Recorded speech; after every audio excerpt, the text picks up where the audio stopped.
हाय guides, मैं मुकेश कुमार सितारा classes के YouTube platform पे आप सभी का हार्दिक स्वागत करता हूं। जो अभी अभी नया आया है वो अपने इस सितारा क्लासेस के यूट्यूब चैनल को सब्सक्राइब कर ले और बेल आइकन प्रेस कर ले, जिससे आने वाली नवीन वीडियो सबसे पहले आपके पास पहुंचे। तो गाइड्स, हम लोगों ने अभी तक की पीछे की क्लासों में अध्ययन किया था। सबसे पहला एक पॉइंट किया था सभ्यता से संबंधित, जिसमें सिंधु सभ्यता का अध्ययन किया और उसके बाद में वैदिक सभ्यता का अध्ययन किया और वैदिक सभ्यता के बाद में महाजनपद हम लोगों ने पढ़े थे। 16 महाजनपदों का विस्तृत अध्ययन किया था। उसके बाद में हम लोगों ने मगध के उत्कर्ष के बारे में अध्ययन किया था और मगध के कुछ एक वंशों के द्वारा जहां शासन किया गया था उसके बारे में हम लोगों ने विस्तृत अध्ययन किया था। और आज का अपना एक नया पॉइंट है जिसका नाम है जैन धर्म, और इस पॉइंट के बाद में अगला पॉइंट पढ़ेंगे बौद्ध धर्म। यानी हम बात करेंगे जैन धर्म और बौद्ध धर्म के बारे में। तो यहाँ पे हम लोग बात करें कि जैन धर्म और बौद्ध धर्म जब आया था तो इसके पीछे कौन कौन से कारण रहे थे, किस कारण से जैन धर्म और बौद्ध धर्म का उद्भव हुआ, और इस क्रांति या जैन धर्म और बौद्ध धर्म की जो क्रांति थी जिसको हम धार्मिक क्रांति के नाम से जानते हैं, तो ये क्रांति कहाँ से शुरू हुई थी। ठीक है, तो इसके बारे में अध्ययन करेंगे। ये कौन सा काल था जिस काल में इस क्रांति का आगाज हुआ और ये इस क्रांति के आने के पीछे कौन कौन से कारण रहे थे, इसके बारे में हम इस कक्षा में अध्ययन करेंगे। तो जो अभी अभी इस चैनल पे नया आया है वो ज़्यादा से ज़्यादा इस क्लास को ज़्यादा से ज़्यादा शेयर कीजिएगा। ठीक है, तो बात करें कि जैन धर्म और वह बौद्ध धर्म के बारे में अपनी चर्चा चल रही है, तो आज हम अध्ययन करने जा रहे हैं जैन धर्म के बारे में। तो जैन धर्म 6ठी शताब्दी के बाद का जो काल था, कब का? 6ठी शताब्दी।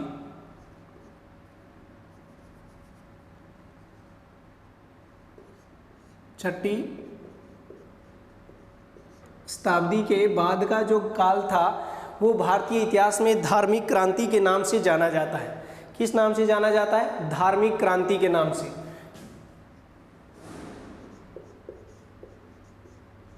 धार्मिक क्रांति हम लोगों ने भी पीछे की कक्षाओं में भी नगरीय क्रांतियां पढ़ी थी। जैसे सिंधु सभ्यता थी तो उसमें प्रथम नगरीय क्रांति नाम दिया गया था।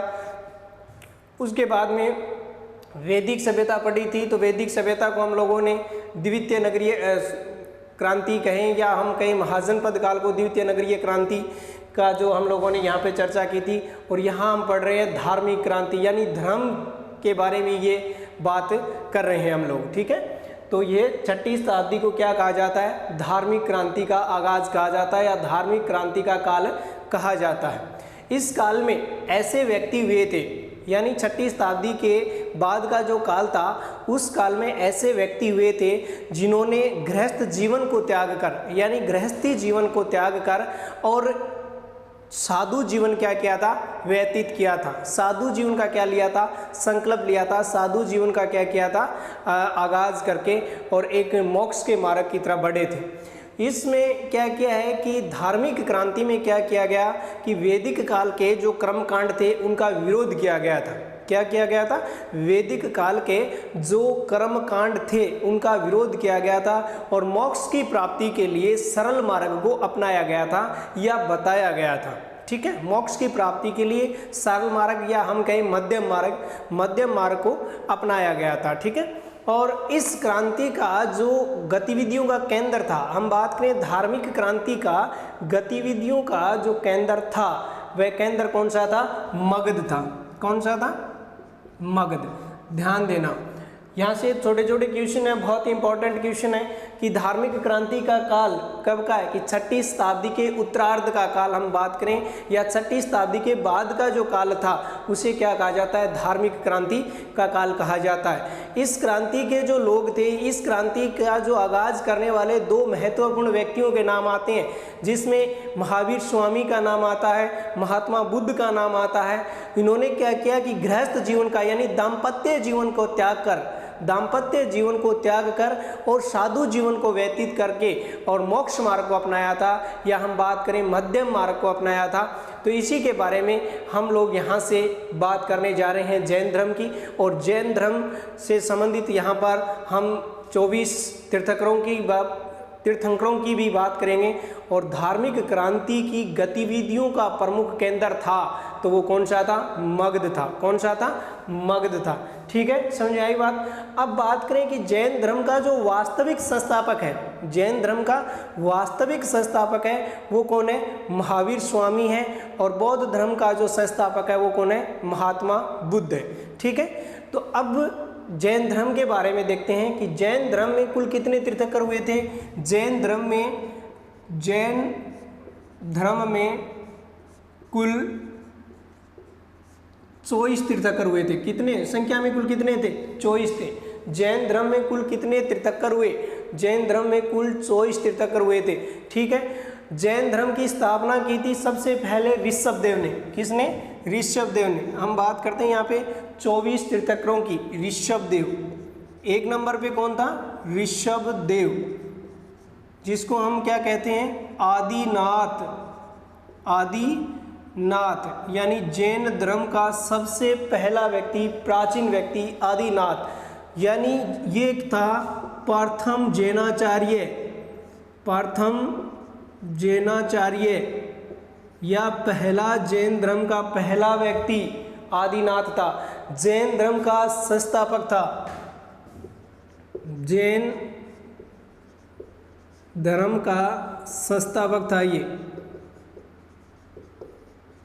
वास्तविक संस्थापक तो कौन था? महावीर स्वामी था। और जैन धर्म का संस्थापक कौन था? ऋषभदेव था।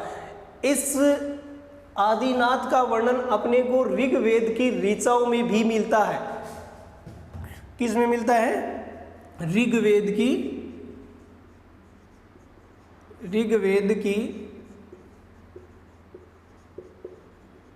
ऋचाओं में भी। किस जैन धर्म के तीर्थंकर का मिलता है? तो आदिनाथ का मिलता है।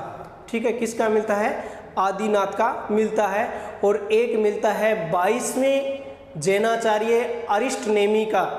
ध्यान देना, ऋषभदेव और अरिष्टनेमी, ऋषभदेव पहला और 22वां, ऋषभदेव और अरिष्टनेमी, इन दोनों का वर्णन अपने को किस में मिलता है? ऋग्वेद की ऋचाओं में मिलता है। ऋग्वेद की ऋचाओं में मिलता है, पहले और 22वें का। पहले का नाम ऋषभदेव और 22वें का नाम अरिष्टनेमी। क्या नाम था? अरिष्टनेमी, याद रखना। ठीक है, अब यहाँ पे भी ध्यान देना कि हम लोग मुख्य जैनाचार्यों की व्याख्या करेंगे, क्योंकि परीक्षा की दृष्टि से जो महत्वपूर्ण रहेंगे उन्हीं जैनाचार्यों की हम लोग यहाँ पे व्याख्या करेंगे।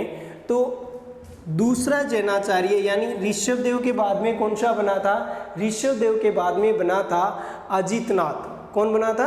अजितनाथ। कौन बना था? अजितनाथ। तीसरा बना था सांबनाथ।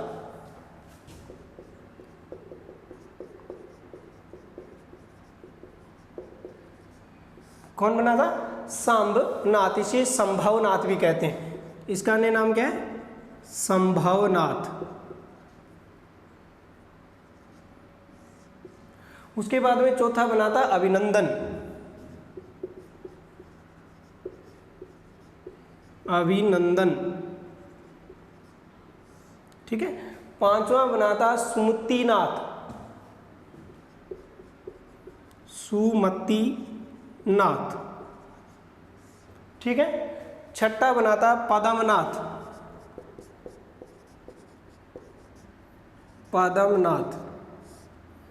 सातवां था सुपार्श्वनाथ। सुपार्श्वनाथ। आठवां था चंद्र प्रभु।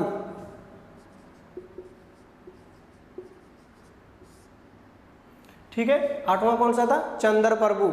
उसके बाद में नौवां बना था पुष्पदत्त।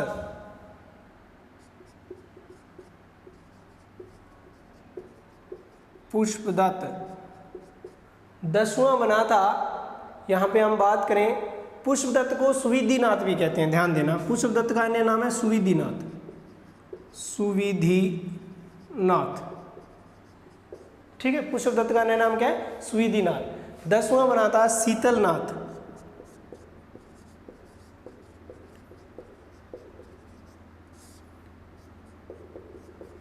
11वां बना था, हम बात करें श्रेयांसनाथ। श्रेयांसनाथ, ठीक है। 12वां था वसुपूज्य। वसुपूज्य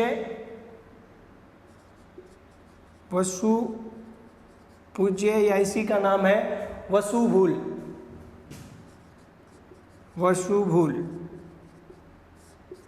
ठीक है।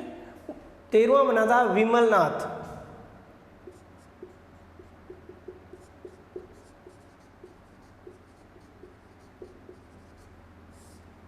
ठीक है, 13वें का क्या नाम था? विमलनाथ।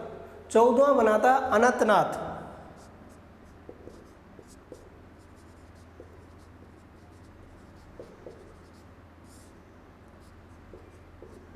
ठीक है, और 15वां था धर्मनाथ।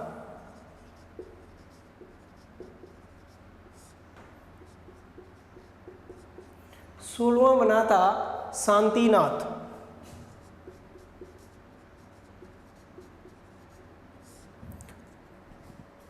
16वें क्या नाम है? शांतिनाथ। 17वां था कुंथुनाथ।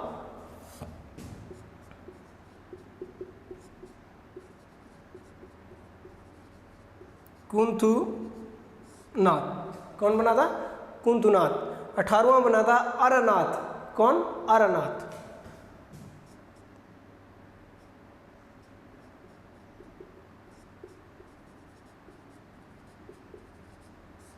अरनाथ। 19वां था, वो था मल्लीनाथ।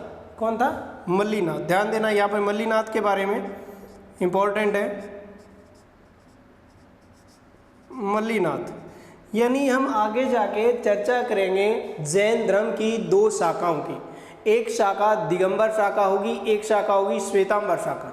श्वेतांबर शाखा के जो लोग हैं वो सफ़ेद वस्त्रों का धारण करते हैं, और दिगंबर शाखा के जो लोग हैं वो क्या करते हैं? दिशाओं को भी वस्त्र मानते हैं। दिशाओं को भी क्या करते हैं? वस्त्र मानते हैं। इसका मतलब क्या होता है? दिगंबर शाखा के जो साधु है वो क्या रहते हैं? नंगे रहते हैं। ठीक है, दिगंबर शाखा के जो साधु है वो नंगे रहते हैं। तो जो श्वेतांबर शाखा थी, ठीक है, श्वेतांबर शाखा थी, जैन धर्म की 2 शाखा थी, श्वेतांबर और दिगंबर। श्वेतांबर शाखा थी, वो मल्लीनाथ को क्या मानते हैं? स्त्री मानते हैं, यानी महिला मानते हैं। ये ध्यान रखना है, मल्लीनाथ को श्वेतांबर शाखा क्या मानती है? महिला मानती है, स्त्री मानती है। तो यहाँ पे ध्यान देना, श्वेतांबर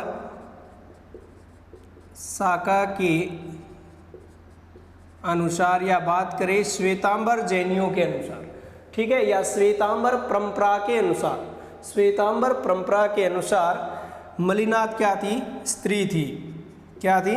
स्त्री थी या महिला थी, याद रह जाएगा। उसके बाद में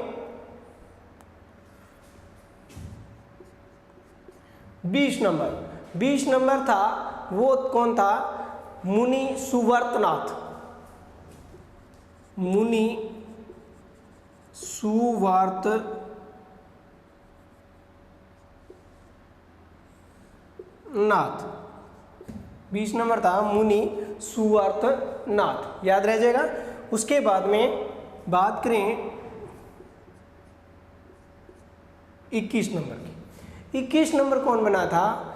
तो इसमें बना था 21 नंबर नेमिनाथ। कौन था? नेमिनाथ। ठीक है, और बात करें 22 नंबर की, तो 22 नंबर कौन था? 22 नंबर था अरिस्टनेमी।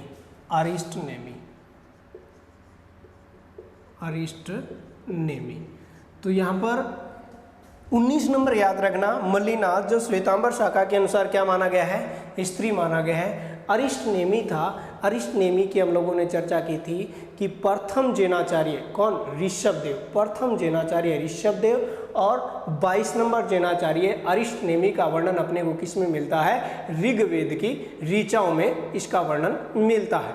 अरिस्टनेमी था, ये भगवान श्री कृष्ण के समकालीन था। या भगवान श्री कृष्ण ने जब ब्रिज क्षेत्र में अपनी लीलाएं की थी, हम बात करें ब्रिज क्षेत्र में अपनी लीलाएं की थी, उसी समय जैनाचार्य था वो था अरिष्टनेमी। कौन था? अरिष्टनेमी। इसका मतलब ये माना जाता है कि 22 नंबर का जो जैनाचार्य अरिष्टनेमी है वो भगवान श्री कृष्ण का समकालीन था। इसका वर्णन अपने को ऋग्वेद की ऋचाओं में भी मिलता है। प्रथम जैनाचार्य ऋषभदेव यानी आदिनाथ का वर्णन भी अपने को किस में मिलता है? ऋग्वेद की ऋचाओं में मिलता है। तो दो का वर्णन मिलता है ऋग्वेद की ऋचाओं में, एक तो प्रथम का और एक 22 नंबर का। प्रथम आदिनाथ और 22 नंबर अरिष्टनेमी। तो इसका ध्यान रखना है। एक तो ये भगवान श्री कृष्ण के समकालीन था, श्री कृष्ण के समकालीन था। ठीक है, भगवान श्री कृष्ण के समकालीन था। ऋग्वेद की ऋचाओं में इसका क्या मिलता है? वर्णन मिलता है।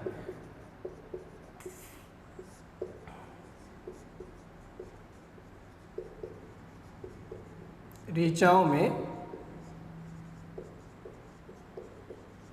उल्लेख मिलता है। ऋग्वेद की ऋचाओं में इसका क्या मिलता है?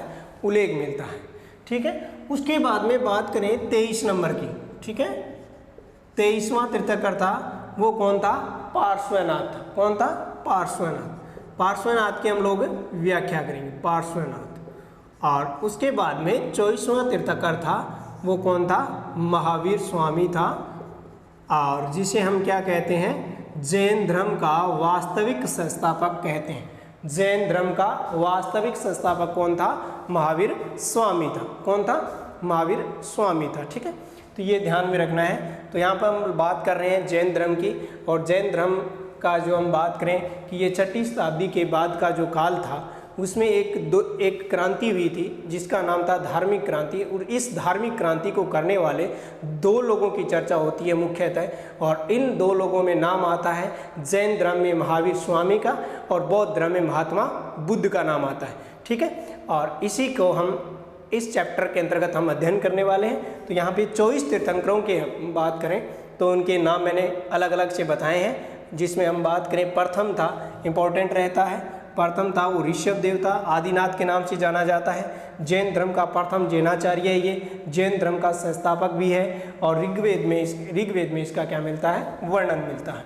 उसके बाद में अजितनाथ, उसके बाद में शाम्बनाथ, उसके बाद में अभिनंदन, सुमिति, पद्मनाथ, सुपार्श्वनाथ, चंद्रप्रभु, पुष्पदत्त, शीतलनाथ, श्रेयांसनाथ, वसुपूज्य, विमलनाथ, अनंतनाथ, धर्मनाथ, शांतिनाथ, कुंथुनाथ, अरनाथ, मल्लीनाथ। ठीक है, जैन धर्म के श्वेतांबर शाखा के अनुसार क्या थी? ये स्त्री थी। मुनि सुवर्तनाथ, उसके बाद में नेमीनाथ, अरिष्टनेमी जो भगवान श्री कृष्ण के क्या था? समकालीन था। ऋग्वेद में इसका क्या मिलता है? उल्लेख मिलता है। और उसके बाद में पार्श्वनाथ और महावीर स्वामी। ठीक है, अब देखते हैं इन सभी में मुख्य कौन कौन सी। एग्जाम की दृष्टि से प्रथम जैनाचार्य है वो इम्पोर्टेंट रहता है। उसके बाद में कई बार मल्लीनाथ जी से भी क्वेश्चन उठा लिए गए हैं। उसके बाद में अरिष्टनेमी के कई बार क्वेश्चन आए हैं, तो यहाँ से ये ध्यान रखना है। और पार्श्वनाथ और महावीर स्वामी को हम अध्ययन करेंगे। यहाँ पर सबसे इम्पोर्टेंट रहता है ऋषभदेव, 23वां तीर्थंकर पार्श्वनाथ और महावीर स्वामी। इन 3 की हम लोग व्याख्या भी करेंगे। तो जिसको स्क्रीनशॉट लेना है वो ले सकता है।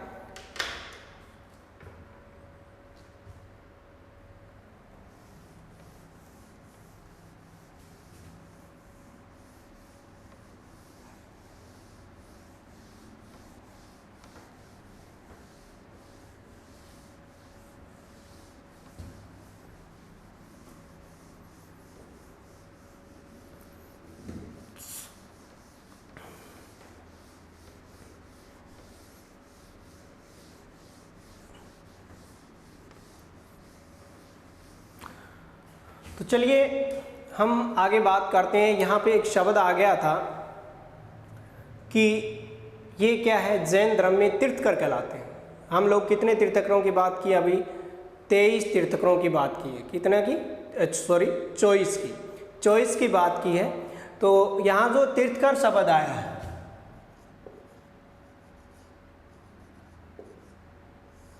तीर्थकर, ठीक है, कौन सा शब्द? तीर्थकर।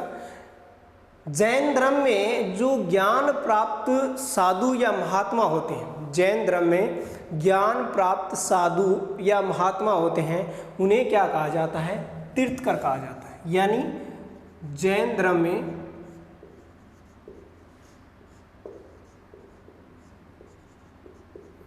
ज्ञान प्राप्त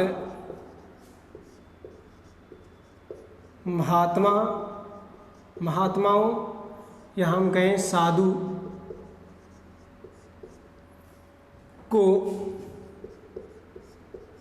क्या कहा जाता है? तीर्थकर कहा जाता है। क्या कहा जाता है? तीर्थकर कहा जाता है। अब तीर्थकर शब्द है वो तीर्थ से बना है। किससे बना है? तीर्थकर शब्द है वो तीर्थ से बना है। किससे बना है? तीर्थ से बना है, जिसका अर्थ होता है निमित्त से। जिसका अर्थ क्या है? निमित्त से। जो मनुष्य संसार सागर से पार उतरे, निमित्त से यानी अपने नियमों के अनुसार जो मनुष्य संसार सागर से पार उतरे, अपने कर्मों के अनुसार जो मनुष्य संसार सागर से पार उतरे, वही क्या होता है? तीर्थ कहलाता है। क्या कहलाता है? तीर्थ होता है। तो तीर्थ का अर्थ है निमित्त से है, जो मनुष्य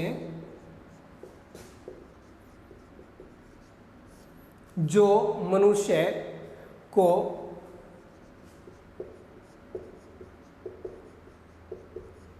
संसार सागर से पार उतारे, संसार सागर से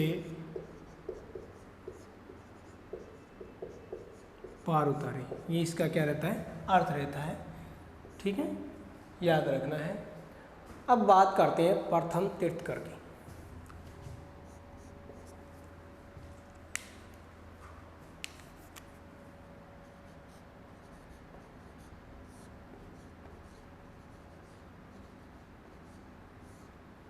प्रथम तीर्थकर कौन था? प्रथम तीर्थकर था आदिनाथ, या मैं कहूँ ऋषभदेव। प्रथम तीर्थकर कौन था? आदिनाथ या ऋषभदेव। आदिनाथ जी या ऋषभदेव जी एक ही बात है, एक के ही नाम है। ये जम्बूद्वीप के प्रथम चक्रवर्ती सम्राट थे। जम्बूद्वीप के प्रथम चक्रवर्ती सम्राट थे। यानी ये जम्बूद्वीप के क्या थे? राजा थे। ठीक है। भारत का जो चक्रवर्ती सम्राट बना था, भारत का जो चक्रवर्ती सम्राट बना था भारत के क्या थे? ऋषभदेव जी पिता थे। यानी भारत के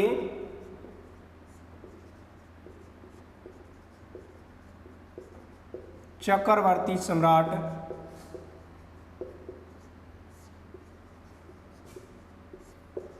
भरत के पिता थे। ध्यान रखना भाई।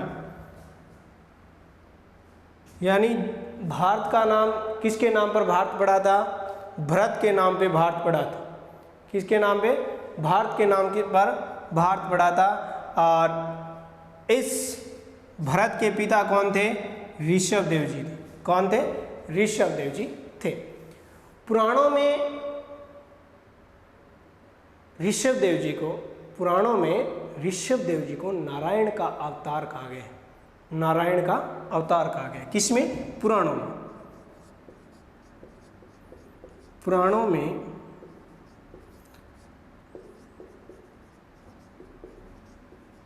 ऋषभदेव जी को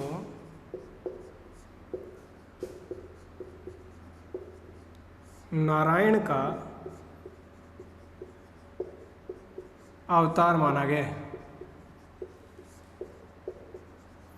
ऐसा क्वेश्चन कंपटीशन में पूछा जा सकता है, किस जैनाचार्य को नारायण का अवतार माना जाता है? तो किस जैनाचार्य को नारायण का अवतार माना जाता है? प्रथम जैनाचार्य ऋषभदेव को नारायण का अवतार माना जाता है। प्रथम जैनाचार्य को नारायण का अवतार माना गया है किसमें? पुराणों में। किसमें? पुराणों में। और वो भी कौन कौन से 2 पुराण हैं जिसमें इसकी चर्चा मिलती है? विष्णु पुराण और भागवत पुराण में इसकी चर्चा मिलती है। विष्णु पुराण और भागवत पुराण में चर्चा मिलती है। ध्यान रखना है, क्योंकि यहाँ पे स्पेशल किसी पुराण का नाम भी पूछा जा सकता है। किस पुराण में? तो विष्णु पुराण और भागवत पुराण में क्या किया गया है? ऋषभदेव जी को किसका अवतार माना गया है? नारायण का अवतार माना गया है। किसका अवतार माना गया है? नारायण का अवतार माना गया है, याद रखना है। ठीक है। उसके बाद में ऋग्वेद की हम लोगों ने बात की थी कि ऋग्वेद की ऋचाओं में इसका उल्लेख मिलता है। ऋग्वेद की ऋचाओं में क्या मिलता है? ऋषभदेव जी का उल्लेख मिलता है। उसके बाद में श्रीमद् भागवत गीता, ध्यान रखना, श्रीमद्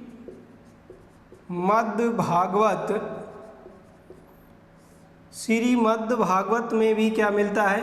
ऋषभदेव जी का उल्लेख मिलता है। पुराणों में, ऋग्वेद में, श्रीमद् भागवत में भी किसका उल्लेख मिलता है? ऋषभदेव जी का उल्लेख मिलता है। ठीक है, याद रह जाएगा। उसके बाद में इसका जो प्रतीक चिन्ह है, ऋषभदेव जी का जो प्रतीक चिन्ह है वो कौन सा है? ऋषभदेव जी का प्रतीक चिन्ह है वो सांड है। क्या है? सांड।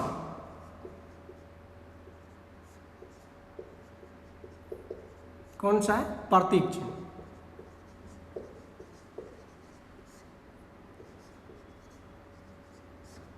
प्रतीक चिन्ह कौन सा है? सांड है। यानी किस जैनाचार्य का प्रतीक चिन्ह सांड है? किस जैनाचार्य का प्रतीक चिन्ह सांड है? तो ऋषभदेव जी का प्रतीक चिन्ह क्या है? सांड है। याद रह जाएगा। एक बार के लिए दोबारा देख लो।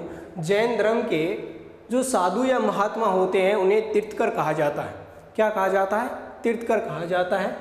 यानी जिन जैनाचार्यों को ज्ञान की प्राप्ति हो जाती है, यानी जो ज्ञान को प्राप्त कर लेते हैं, उन महात्माओं को क्या कहा जाता है? तीर्थकर कहा जाता है। यहाँ जो तीर्थ शब्द है वो निमित्त से हैं। किससे? निमित्त से हैं, जो मनुष्य को क्या करता है? संसार सागर से पार उतारता है। संसार सागर से पार उतारता है, यानी मोक्ष के मार्ग तक पहुंचाता है। प्रथम तीर्थकर की चर्चा की थी हम लोगों ने, आदिनाथ या ऋषभदेव। जैनाचार्य प्रथम कौन था? आदिनाथ था, जिसका प्रतीक चिन्ह की बात करें तो वो कौन सा है? सांड, इसका प्रतीक चिन्ह है। आदिनाथ जी जम्बूद्वीप के क्या है? प्रथम चक्रवर्ती सम्राट है, राजा है। ठीक है। भारत का जो चक्रवर्ती सम्राट बना था भरत, भरत के क्या थे? ये पिता थे। क्या थे? पिता थे, याद रखना। पुराणों में भी इसका उल्लेख मिलता है और पुराणों में ऋषभदेव जी को नारायण का अवतार कहा गया है। क्या कहा गया?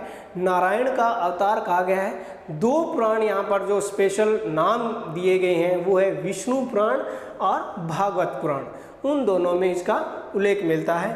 ऋग्वेद की ऋचाओं में भी किसका उल्लेख मिलता है? ऋषभदेव जी का उल्लेख मिलता है।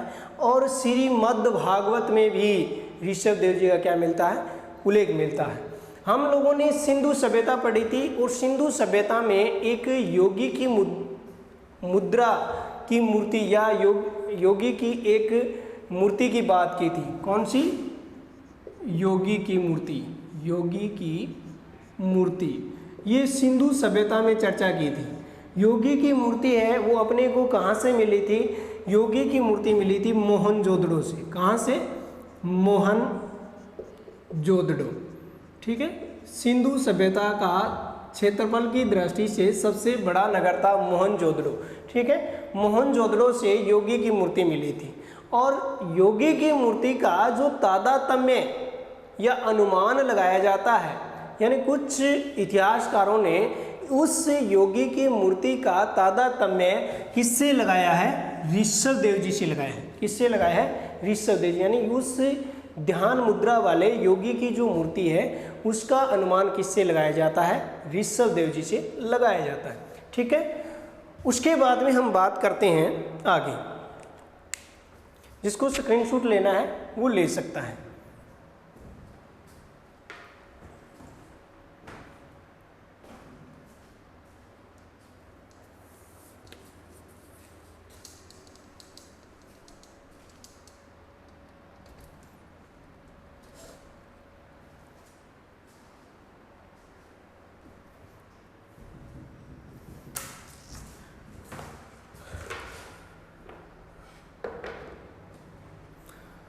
चलिए आगे देखते हैं।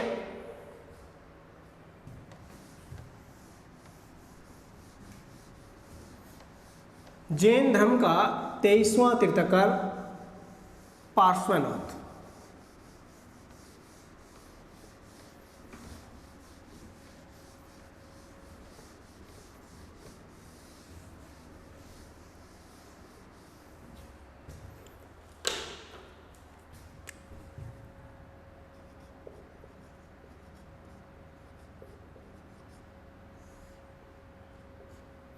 पार्श्वनाथ, यहाँ पे हम लोग सभी 24 के 24 तीर्थंकरों का अध्ययन नहीं करेंगे क्योंकि ये सभी एग्जाम की दृष्टि से महत्वपूर्ण नहीं थे, इसलिए मैंने यहाँ पे जो एग्जाम की दृष्टि से महत्वपूर्ण जैनाचार्य है उन्हीं की चर्चा करना उचित समझा है। ठीक है, तो ये जैन धर्म का कौन सा तीर्थंकर है? 23वां तीर्थंकर है। जैन धर्म का 23वां तीर्थंकर या तीर्थंकर। ठीक है, इसके पिता का नाम था अश्वसेन। क्या नाम था?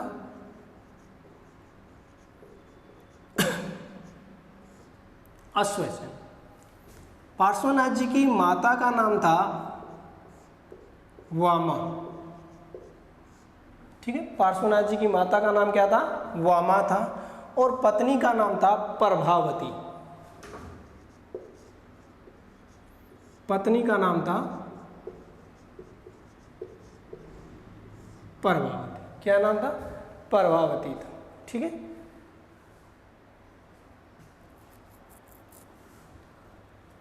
पार्श्वनाथ जी जैन धर्म के 23वें तीर्थंकर थे। पिता अश्वसेन, माता वामा और पत्नी प्रभावती। ऐतिहासिक दृष्टि से देखा जाए, ऐतिहासिक दृष्टि से देखा जाए तो पार्श्वनाथ से पहले जो 22 तीर्थंकर हुए थे, पार्श्वनाथ से पहले जो 22 तीर्थंकर हुए थे उनका हमें पूर्णतः क्या नहीं मिलता? लिखित इतिहास नहीं मिलता। ठीक है, इसी कारण जैन धर्म का जो ऐतिहासिक जैनाचार्य माना जाता है वो कौन माना जाता है? पार्श्वनाथ माना जाता है। जैन धर्म का ऐतिहासिक यानी जिसके बारे में इतिहास में लिखा हुआ हमें प्राप्त होता है वो क्या होता है? ऐतिहासिक होता है। तो जैन धर्म के किस जैनाचार्य से ऐतिहासिक गतिविधियां पूर्णतः शुरू होती है, या हम बात करें कौन से जैनाचार्य है जिसका इतिहास अपने को लिखा हुआ पूर्णतः मिलता है, जिसके बाद के जैनाचार्यों का इतिहास अपने को लिखा हुआ मिलता है, तो पार्श्वनाथ से बाद में जितने भी जैनाचार्य हुए हैं उनके क्या मिलता है? इतिहास अपने को मिलता है। और पार्श्वनाथ से पहले के जैनाचार्य हैं उनका इतिहास अपने को पूर्णतः लिखा हुआ प्राप्त नहीं होता। इसी कारण इसे जैन धर्म का प्रथम ऐतिहासिक जैनाचार्य कहा जाता है। जैन धर्म का प्रथम ऐतिहासिक जैनाचार्य, यानी जैन धर्म का प्रथम ऐतिहासिक जैनाचार्य था तो वो कौन था? पार्श्वनाथ था। ध्यान रखना, एग्जाम की दृष्टि से इंपॉर्टेंट है। उसके बाद में बात करें तो पार्श्वनाथ जी ने अपने जीवन के 30वें वर्ष, पार्श्वनाथ जी ने अपने जीवन के 30वें वर्ष गृह त्याग कर दिया था।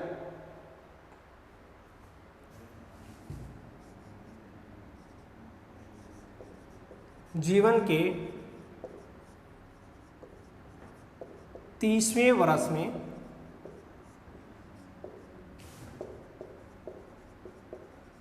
गृह त्याग किया।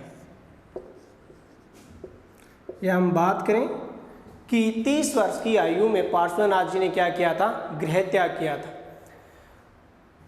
गृह त्याग करने के बाद में पार्श्वनाथ जी समेत पर्वत पे चले गए थे। कौन से पर्वत पे? समेत पर्वत पे। ध्यान देना, कौन से पर्वत पर? समेत पर्वत। समेत पर्वत या समेत पर्वत, समेत पर्वत पे चले गए और समेत पर्वत पे उसने अपनी तपस्या को शुरू कर दिया था। ये जो समेत पर्वत है ये बिहार में पड़ता है। कहाँ है? बिहार में है। ठीक है, समेत पर्वत कहाँ है? बिहार में है। इस समेत पर्वत पर इसने तपस्या की थी। अच्छा क्वेश्चन निकल रहा है कि पार्श्वनाथ जी ने अपनी तपस्या कहाँ से शुरू की या कहाँ पर तपस्या की थी? तो कहाँ पर की थी? समेत पर्वत पे की थी। समेत पर्वत कहाँ पर है? तो समेत पर्वत कहाँ पर है? बिहार में। कहाँ पर है? बिहार में। पार्श्वनाथ जी ने समेत पर्वत पर कितने दिन तपस्या की थी? तो 84 दिन तपस्या की थी। कितने दिन? 84 दिन, 84। 84 दिन तपस्या की थी और 84वें दिन उन्हें क्या प्राप्त हुआ था? ज्ञान प्राप्त हुआ था। ठीक है, ज्ञान प्राप्त हुआ था। कितने दिन की तपस्या के बाद? 84 दिन की तपस्या के बाद पार्श्वनाथ जी को ज्ञान प्राप्त हुआ था। ठीक है, और उसके बाद में क्या होता है कि पार्श्वनाथ जी ने जैन धर्म में 4 उपदेश दिए। जैन धर्म को कितने उपदेश दिए? 4 उपदेश दिए थे। ठीक है,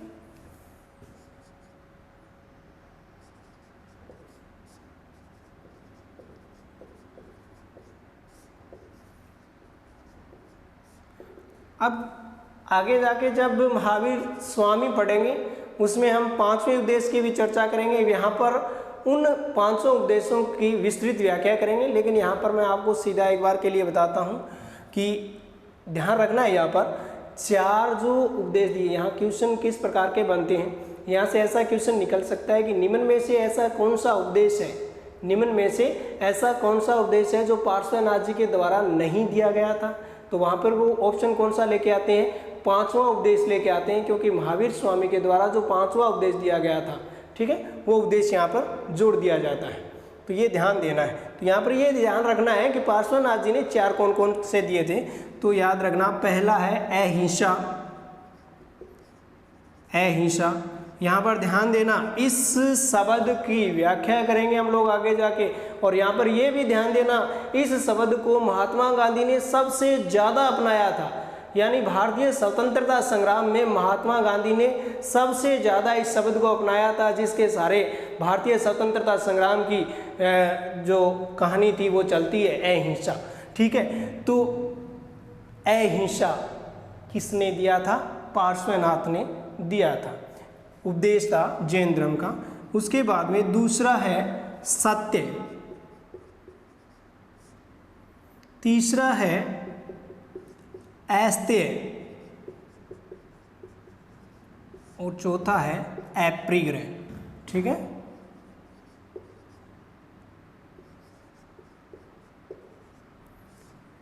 ये 4 उपदेश हैं वो किसके द्वारा दिए गए थे? पार्श्वनाथ जी के द्वारा दिए गए थे, याद रखना। उसके अलावा पार्श्वनाथ जी के जो अनुयायी है, जो अनुयायी या जो जैनाचार्य पार्श्वनाथ जी को मानते हैं वो क्या कहलाते हैं? निर्गार्थ कहलाते हैं। क्या कहलाते हैं? निर्गार्थ कहलाते हैं। पार्श्वनाथ के अनुयायी या पार्श्वनाथ के अनुयायियों को निर्गार्थ कहते हैं। पार्श्वनाथ के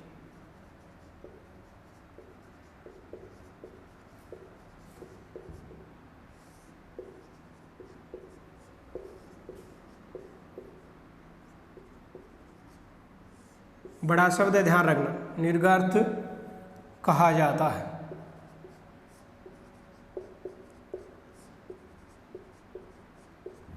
पार्श्वनाथ के अनुयायियों को क्या कहा जाता है?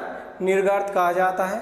और निर्गर्त का जो अर्थ है वो है सांसारिक बंधनों से मुक्त, सांसारिक बंधनों से मुक्त या बंधन रहित, ठीक है, या बंधन रहित। निर्गर्त का अर्थ कई बार कंपटीशनों में पूछा गया है, ध्यान रखना है। निर्गर्त का अर्थ है सांसारिक बंधनों से मुक्त,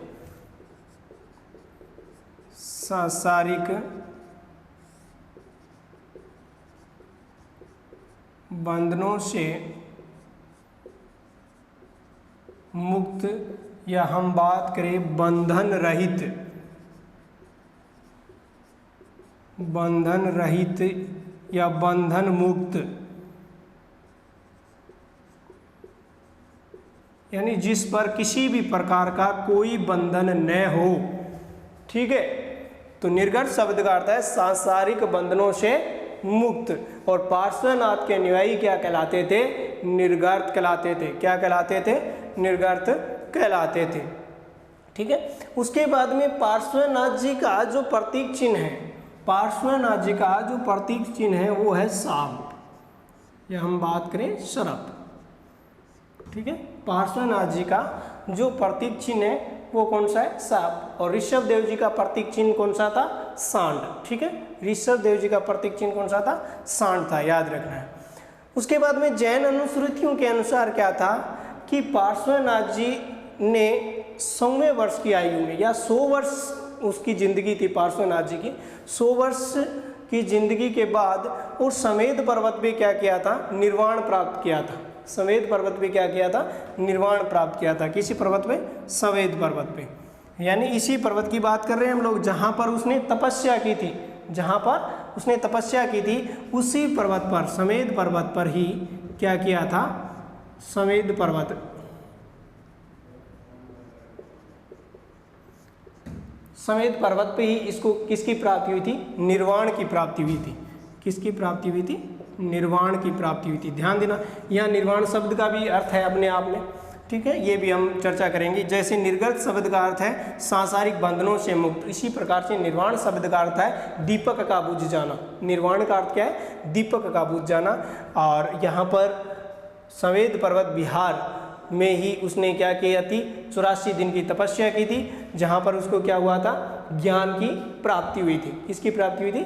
ज्ञान की प्राप्ति हुई थी। और समेध पर्वत पे ही क्या किया था?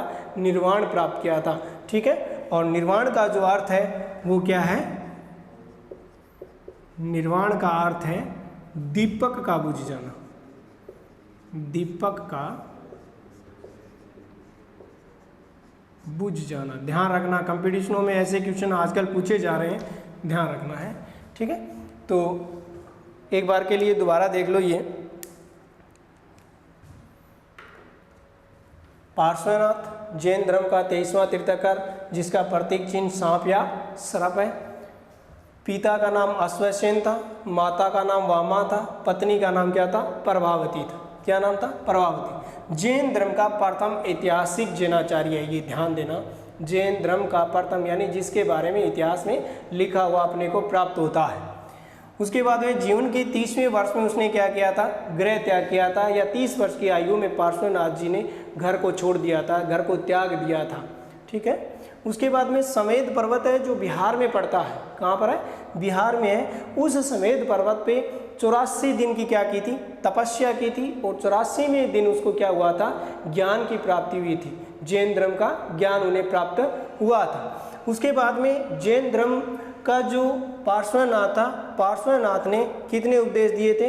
पार्श्वनाथ ने 4 उपदेश दिए थे। कितने उपदेश दिए थे? 4 उपदेश दिए थे। अहिंसा, सत्य, ऐस्ते और अपरिग्रह। ये 4 उपदेश किसने दिए थे? पार्श्वनाथ ने दिए थे। पार्श्वनाथ के अनुयायियों को क्या कहा जाता है? सब निर्गर्त कहा जाता है। क्या कहा जाता है? निर्गर्त कहा जाता है। यहाँ निर्गर्त शब्द का जो अर्थ है सांसारिक बंधनों से मुक्त या बंधन रहित। उसके अलावा एक बात और ध्यान में रखना कि पार्श्वनाथ ने अपने अनुयायियों को, पार्श्वनाथ ने क्या किया था? अपने अनुयायियों को सफ़ेद वस्त्र धारण करने का आदेश दिया था। कौन से वस्त्र? सफ़ेद वस्त्र, ठीक है। ये भी ध्यान रखना कि पार्श्वनाथ ने अपने अनुयायियों को किस रंग के वस्त्रों को धारण करने का जो आदेश दिया था, ठीक है।